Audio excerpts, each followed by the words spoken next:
वहां पर अमल का हिसाब होगा। हमने कहा कि हमारी शरीयत के अंदर अल्लाह के नबी ने, कुरान ने साफ साफ लफ्जों में इस भेदभाव को मना किया है, खुले लफ्जों में कहा। और नबी की सीरत उठाकर देख लीजिए, अल्लाह के नबी अलैहिस्सलातु वस्सलाम की अम्मी का इंतकाल 6 साल की उम्र में होता है, उनके बाद दादा का इंतकाल 8 साल की उम्र में होता है। 8 साल से लेकर 42 साल तक मुस्तकिल जनाबे मोहम्मद रसूलुल्लाह सल्लल्लाहु अलैहि वसल्लम की कोई परवरिश करने वाला सरपरस्त था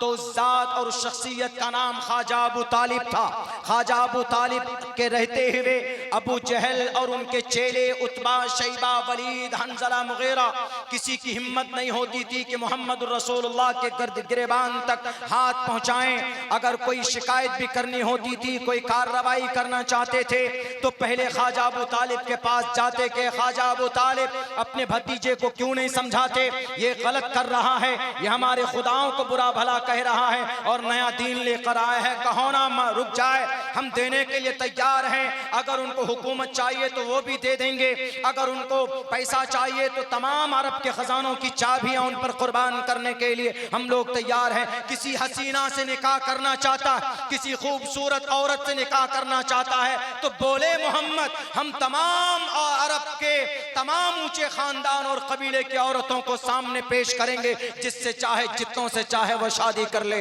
लेकिन अपने दीन को रोक ले, अपने मिशन को रोक ले। ख्वाजा अबू तालिब ने यह पैगाम पहुंचाया, लेकिन ख्वाजा अबू तालिब के पैगाम पहुंचाते ही जनाबे मोहम्मद रसूलुल्लाह ने कहा कि मेरे चचा कभी नहीं हो सकता है, एक हाथ में लोग चांद को लाकर रख दें, दूसरे हाथ पे सूरज लाकर रख दें, मैं फिर भी उस काम से बाज नहीं आ सकता जिस काम के लिए मुझे मेरे रब ने नबी और रसूल बनाकर भेजा। उनके चचा फरमाते हैं कि बेटे, ए मेरे भतीजे, डरना मत, तुम्हारा ये चचा सामने खड़ा होगा, तुम्हारा खून बहने से पहले, तुम्हारा पसीना बहने से पहले तुम्हारा ख्वाजा अबू तालिब चचा अपना खून बहा देगा, लेकिन तुम पर एक भी तकलीफ नहीं आने देगा। जाओ तुम काम करो। हर मोड़ पर, हर मैदान पर नबी की मदद करने वाले जब उनके चचा का इंतकाल होता है तो जनाबे मोहम्मद रसूलुल्लाह परेशान होते हैं और कहते हैं कि चचा आप एक मर्तबा बोल दीजिए ला इलाहा इल्लल्लाह,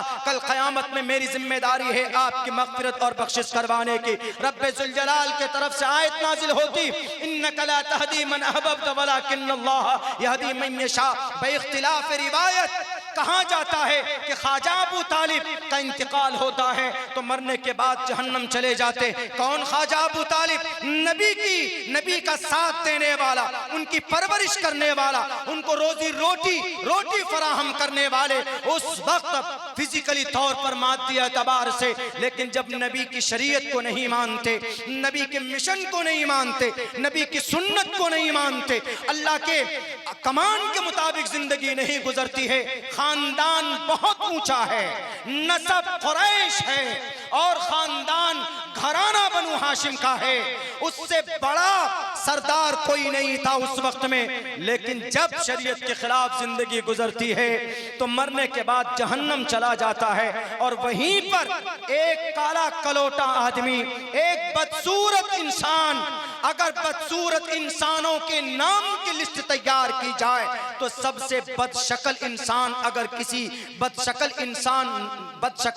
नाम अगर कोई आएगा आज तक नहीं इंसानी दुनिया में, वो बिलाल हबशी का आ सकता है। लेकिन जब इन्होंने अपनी जिंदगी शरीयत के मुताबिक, कुरान के मुताबिक, नबी की सुन्नत के मुताबिक गुजारता है तो खानदान का पता नहीं है, नसब का पता नहीं है, इलाके का पता नहीं है, लेकिन कोई मकाम भी नहीं है, बड़ा गुलाम थे, आजाद कर दिए गए, अल्लाह के कलीमे को मजबूती के साथ पकड़ा, मरता चलता है मक्का की गलियों में, चलने की आहट सुनाई देती है जन्नतुल फिरदौस में।